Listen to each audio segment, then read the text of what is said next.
Please kindly click on the red subscribe button below this video and subscribe to our YouTube channel. Thanks, God bless you as you do this.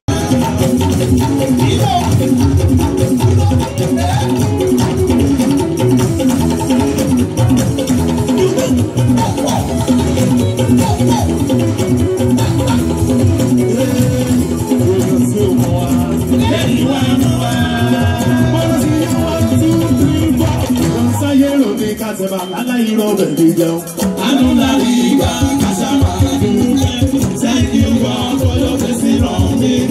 I was a yes, you don't know this song. All of you know, I see what they be.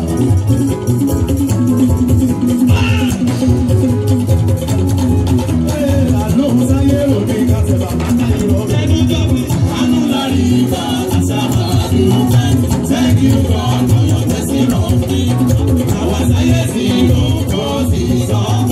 All of you know, I see what they be.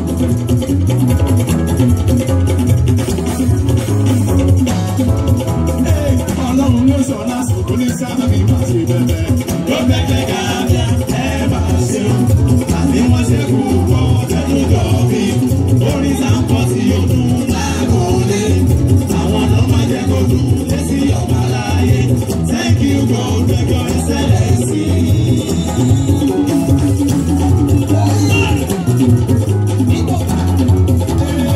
Ayé lè rúkọ orin ní reality. Orin wa ti yàtọ̀ sí ti ìjọsìn. Wọ́n bá lọ lè mọ tó ti tán. Kò lè tán ní gáàsì. Dábàbà kíkàrà. Omi yòókù màmá níbẹ̀ ìwọ. Ẹ̀jẹ̀ tí ó. Àwọn sì pé bí bàbá ṣe ṣògbẹ́ láyé mi. Wọ́n dá wọn lójú.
gbà ó.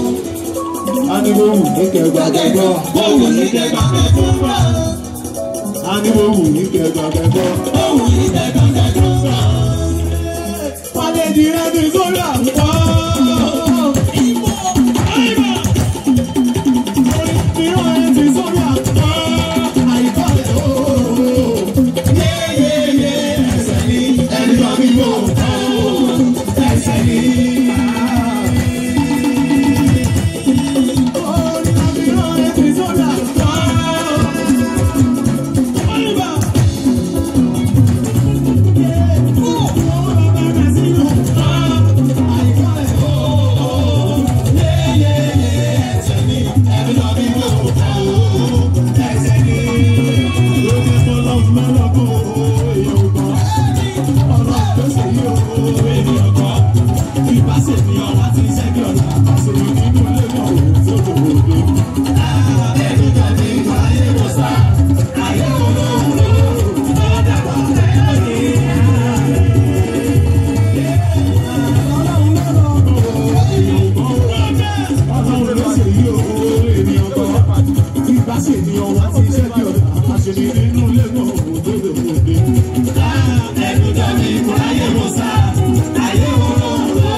Thank you so much for watching our videos, and importantly, you need to subscribe because we drop videos almost every day. And how to subscribe? There's a circle here written Gua TV. Click on it, you see a subscribe button. Click on the subscribe button. That's all. And if you have a big show coming up, any event, you can call us.